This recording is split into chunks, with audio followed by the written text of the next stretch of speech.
Welcome to week 39. Your baby is now as big as a bag of flour. By now, your baby weighs about 3.2 kilograms, or 7 pounds, and is about 51 centimeters, or 20 inches long. The bones in his skull haven't fused together yet. Rather, they're separated by membranes, which allow it to squeeze more easily through the birth canal. His stomach is tiny, about the size of a large marble, so he won't need much breast milk or formula to satisfy him for the first few days after birth. When your doctor or midwife examines you, she will use her fingers to check if your cervix is dilating yet.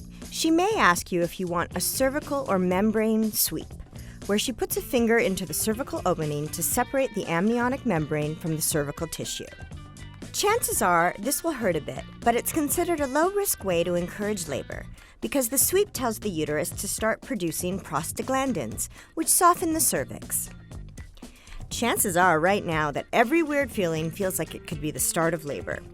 Aside from contractions, rhythmic, repeated cramps, some signs of labor include the baby dropping further into your pelvis and throbbing back pain. Nausea and diarrhea are also possibilities as your muscles, including those in your intestines and rectum, loosen as labor approaches. You may also lose what's called a mucus plug. Mucus near the cervix protects the baby from bacteria, and losing your mucus plug, also known as the bloody show, is a sign that your cervix is beginning to soften in preparation for labor. Your water may break, either in a gush or a trickle, and kick off labor, or your water could break after contractions have already started. Look at a cheat sheet of different labor positions to try. While TV tends to show a laboring woman on her back in bed, there are actually lots of different moves that may be more comfortable and will still keep things moving.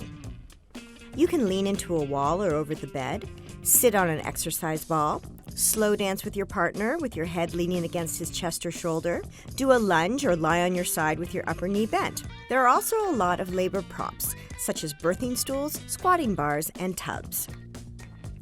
If you're having a planned C-section, it may be scheduled for week 39, because that's when your baby is officially full term. In some hospitals, they do gentle C-sections, where there isn't a curtain between you and the baby, or the baby is laid on your chest for immediate skin-to-skin contact. Ask your doctor in advance if these adjustments are possible. Congratulations, you're going to be a great mom.